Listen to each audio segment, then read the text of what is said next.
Buenos días. En primer lugar, quiero agradecer a Nicolás Jiménez, quien tan amablemente me invitó a participar en este evento realizado en la Universidad Javeriana de Colombia, así como a los profesores Ignacio Mendiola, Eduardo Rueda y Carlos Hugo Sierra, pensadores ambientales con los cuales estamos dialogando el día de hoy sobre epistemología ambiental. Un tema fundamental en estos tiempos difíciles que nos obligan a repensar no solamente los fundamentos de la crisis civilizatoria, sino los conceptos mismos que hemos estado utilizando para entender esta crisis. En esta ponencia quiero plantear la epistemología ambiental desde lo que yo llamo la sensibilidad ambiental, desplegando dos conceptos. El primero, desplegaremos un concepto que es los cuerpos entre cuerpos, y el segundo, el de los encuentros. Para hacer este comentario, quiero aclarar que no quiero traer de modo alguno pues todos los debates que se han hecho sobre la epistemología ambiental o sobre la filosofía ambiental, de ninguna manera.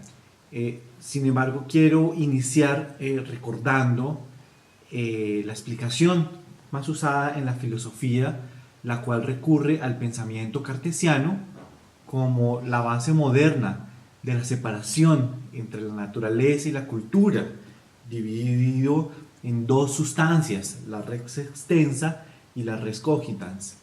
La primera como materia y la segunda como el espíritu y la razón.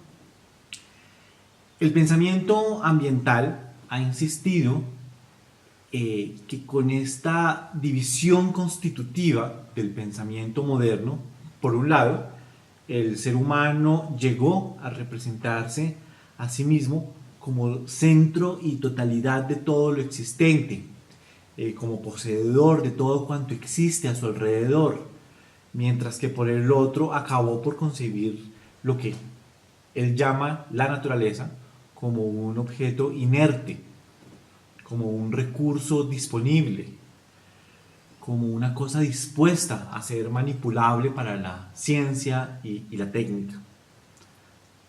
A partir de la crítica de esta separación, de esta escisión, el pensamiento ambiental ha querido hacer una fundamental operación de sutura, intentando borrar esta disyunción.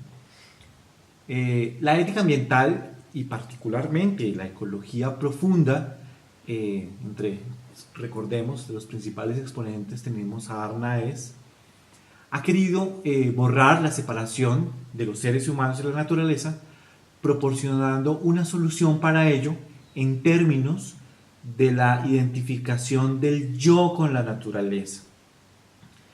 Para los ecologistas profundos, como Naes, no puede haber una división ontológica entre el reino humano y no humano. No puede existir una separación. Por el contrario, es necesario entender la naturaleza del ser humano como parte de, como indistinguible de todo lo demás. Y es a partir de nuestro autoentendimiento como seres interrelacionales, dice la ecología profunda, y nuestra identificación del yo con la totalidad, como se impulsa el cuidado, pero ellos dicen que no se hace por altruismo ni por un deber ser moral, sino porque al hacerlo de esta moda, con esta antropología filosófica, el cuidado hace parte del interés de la propia existencia. Esta visión holística, muy interesante, ha sido cuestionada también por algunos autores. Acá en esta pequeña ponencia apenas pues podré nombrar a la gran filósofa ecofeminista Val Plumwood, quien ha mencionado el peligro que el dualismo ontológico, así lo llama, es decir, esta separación entre ser humano y naturaleza, se solucione mediante un monismo ontológico, es decir, un monismo entendido como una unificación en un todo, una totalidad completa. Para Plumwood es necesario reconocer no solo la interdependencia, la cual por supuesto que acepta, como lo hace la ecología profunda, sino también los límites del otro, la distinción, la diferencia e incluso la independencia. Según su criterio, no es útil, incluso ni siquiera necesario, optar por la fusión para realizar un relato del yo ecológico conectado a la naturaleza de manera no instrumental. La filósofa australiana sostiene que hay que rehabilitar la diferencia y luchar en contra con la asimilación, con la devoración del otro. Por supuesto, dice ella, debemos luchar contra la escisión, pero también contra la indiferenciación absoluta. Plumwood dice que no podemos pasar de un antinaturalismo, como ha ocurrido en el pensamiento moderno y las dicotomías de la modernidad, y caernos del otro lado de la cama hacia un anaturalismo.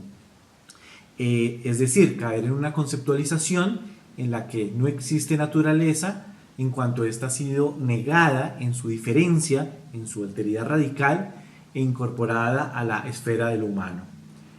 Yo creo que la crítica de la anulación de la diferencia, hecha no solamente por Plumwood, sino por otros muchos autores, entre ellos quisiera nombrar a Enrique Leff, hay que tomarla con mucha seriedad. Sin embargo, en mi criterio, descreo que debamos mantener la dualidad entre la cultura y la naturaleza, como sostiene la filósofa ecofeminista, aunque tampoco pienso que la salida esté en un monismo ontológico que niegue las diferencias. Necesitamos, pues, partir por otra vía, y para ello es necesario deshacernos, creo yo, de dos ideas. La primera de ellas es tratar de solucionar la escisión entre lo humano y el resto de los seres con la misma categoría de pares para hacer la unión. En otras palabras, dejar de plantear el problema como un asunto de articulación entre el ser humano como una categoría a un lado y la naturaleza como otra categoría por el otro lado. Y la segunda idea que debemos disolver y que se deriva de la anterior es el concepto mismo de naturaleza, el concepto mismo de naturaleza, como si existiera algo que fuera de algún otro orden.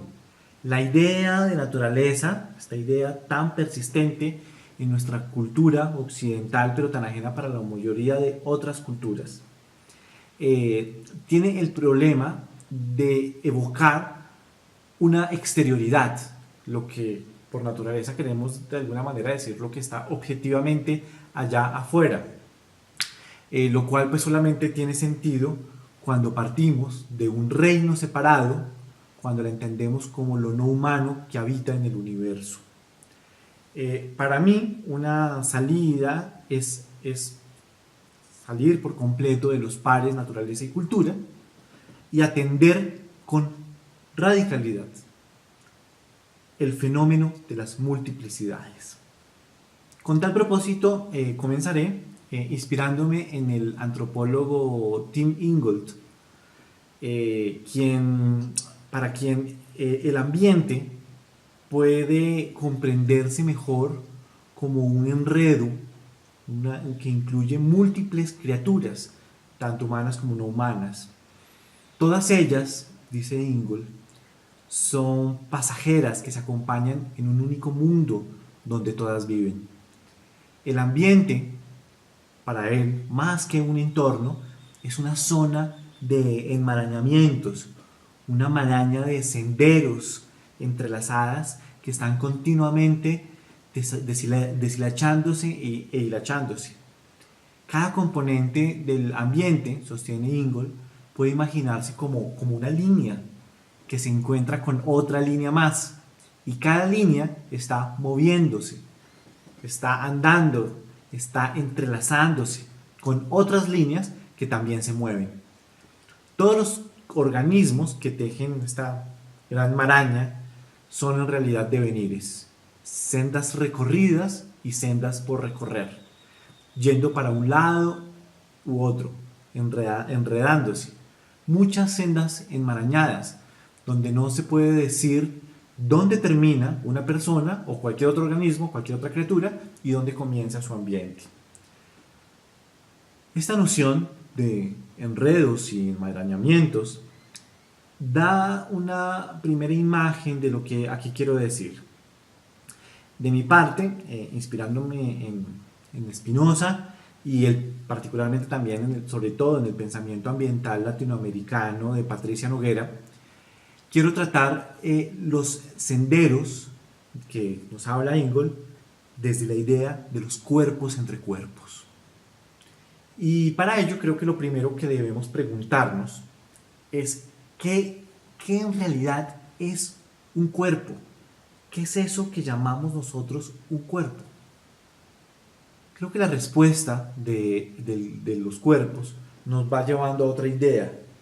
Y es esta idea de que no podemos imaginar ningún cuerpo separado de su exterior por la frontera de su piel, o de sus escamas, o de la corteza, o del caparazón.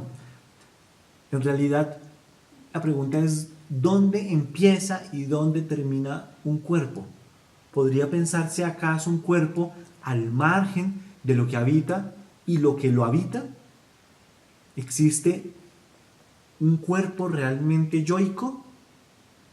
Yo creo que incluso la palabra cuerpo no sea incluso ni siquiera un sustantivo, sino un verbo, un acto. No somos cuerpo, sino que en todo momento, en estas líneas de devenires que nos habla Ingold, estamos en un proceso de corporización, estamos encarnándonos a través de los distintos encuentros. La configuración de aquello que erróneamente llamamos yo no es más que una serie de encuentros, de senderos, como diría Ingold, de cuerpos deambulando que se encuentran con otros cuerpos, pero que también se desencuentran para seguir otras rutas en las que se encontrarán con otros cuerpos. El filósofo budista Juan Arnau, quien en un comentario sobre Nagarjuna, nos recuerda cómo Berkeley aseguraba que el sabor de una manzana no reside en la manzana misma, ni tampoco en la persona que la saborea, sino en el encuentro entre ambas. La manzana, por supuesto, por un lado, es un encuentro entre una semilla y un árbol, una lluvia, una cosecha, como la persona de unos padres, de unos gametos, una lengua y toda una historia también de encuentros. Dice Arnau que lo que llamamos cosas no son más sino encuentros, en una cadena cuyo origen en sí mismo no podemos localizar. Esta idea de la no localización de los orígenes y de los orígenes codependientes. Por eso es que nosotros somos cuerpos entre cuerpos, siempre encontrándonos. Encuentros, por supuesto, energéticos, químicos, sensibles a distintas escalas, desde esta escala de la manzana y la boca de la persona, pasando por las partículas subatómicas que le subyacen, hasta las que acontecen en las escalas de las constelaciones. Somos entrelazamientos entre diversos tipos de cuerpos, entrecruzándonos por senderos dinámicos, siempre transitivos e impermanentes. Nuestra existencia es un interexistir, un ser estando. Realmente somos seres estando, fluyendo, que estamos continuamente encarnándonos, creando estados también que se desvanecen para dar pie a nuevos estados. Somos expresiones de la vida, vida dentro de la vida, diría Emma León, tutelados por las interacciones de nuestros enredos relacionales. Lo que somos depende de lo que logra enmarañarse, de las composiciones de muchos y diversos organismos, cada uno de los cuales está compuesto por otros organismos. Como diría el maestro budista Thich Nhat Hanh, intersomos. No somos, sino que intersomos. Somos cuerpos entre cuerpos. Esta idea, esta noción da cuenta de la interencarnación o la co-corporización que surge del encuentro entre una multiplicidad de fuerzas, una multiplicidad de energías, de sensibilidades, de humores, de afecciones que interactúan dinámicamente.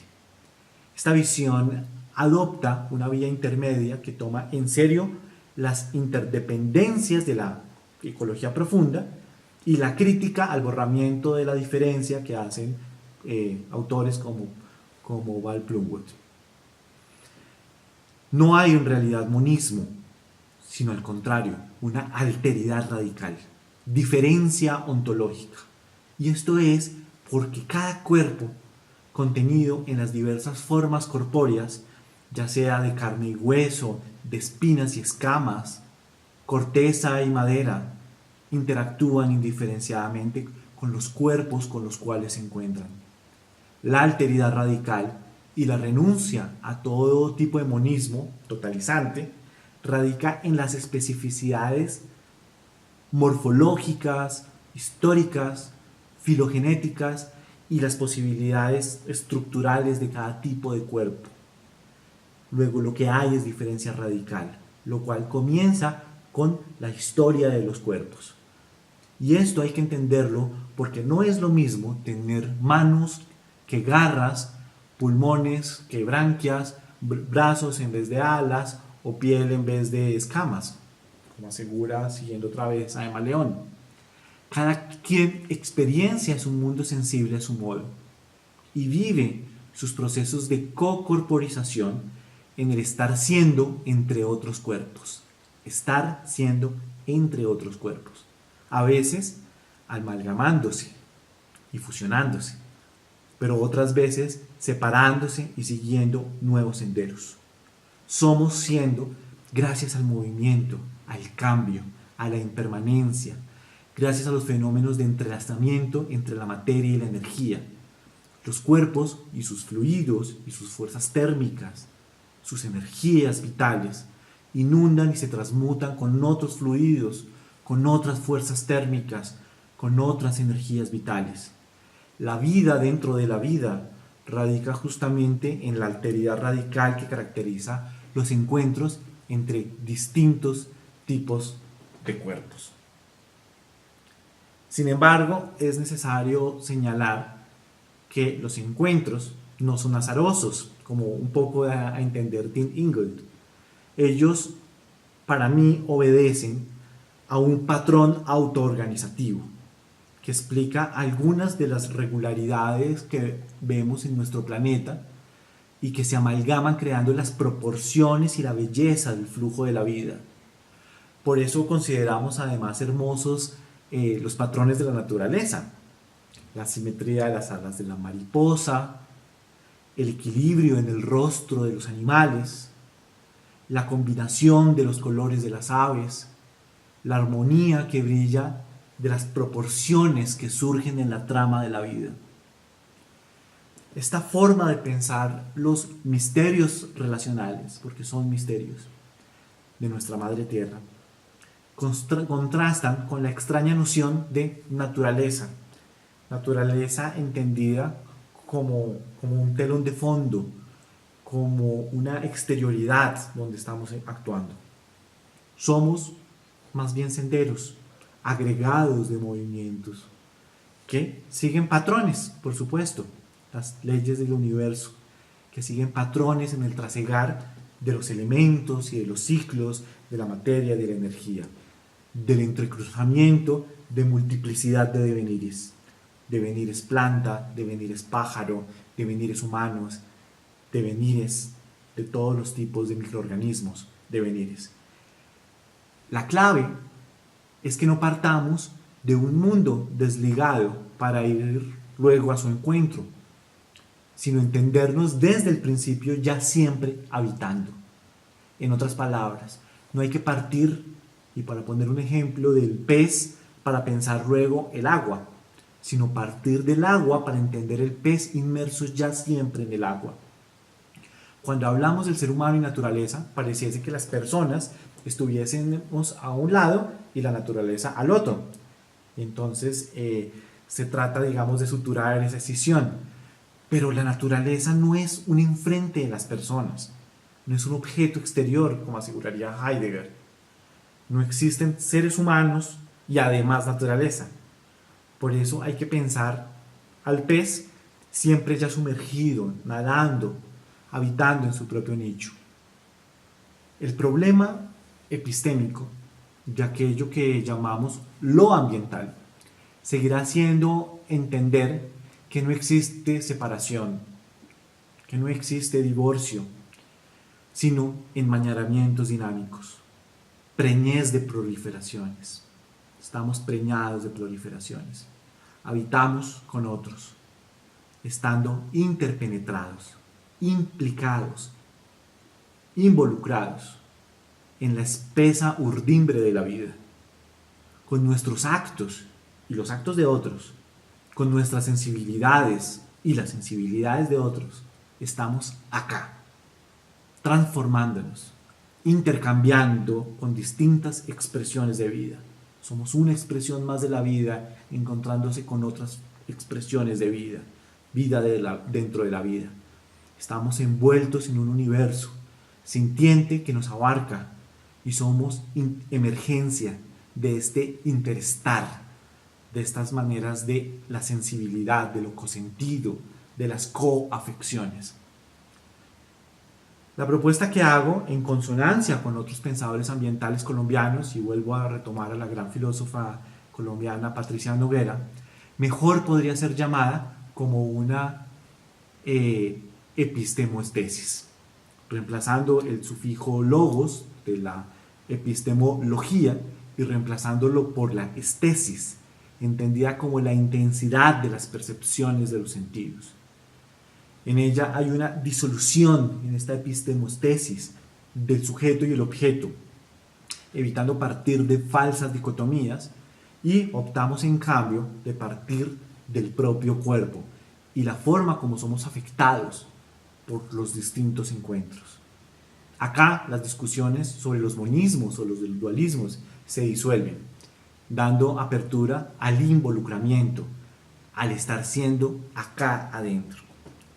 La epistemoestesis ambiental a la que me estoy refiriendo parte del contacto con los seres del mundo y la conciencia de lo que implica ese contacto.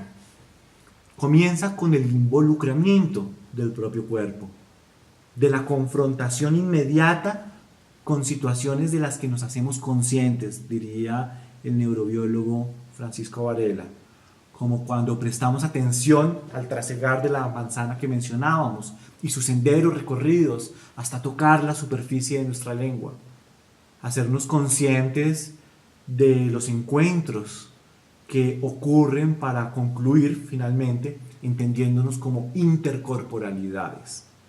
No es una epistemología de la metafísica trascendental, en la que partimos de un mundo externo sobre la cual llegamos a él con juicios racionales. No, estamos haciendo una epistemoestesis en la que incluimos nuestra participación, nuestro universo sensible, involucrando nuestro propio cuerpo.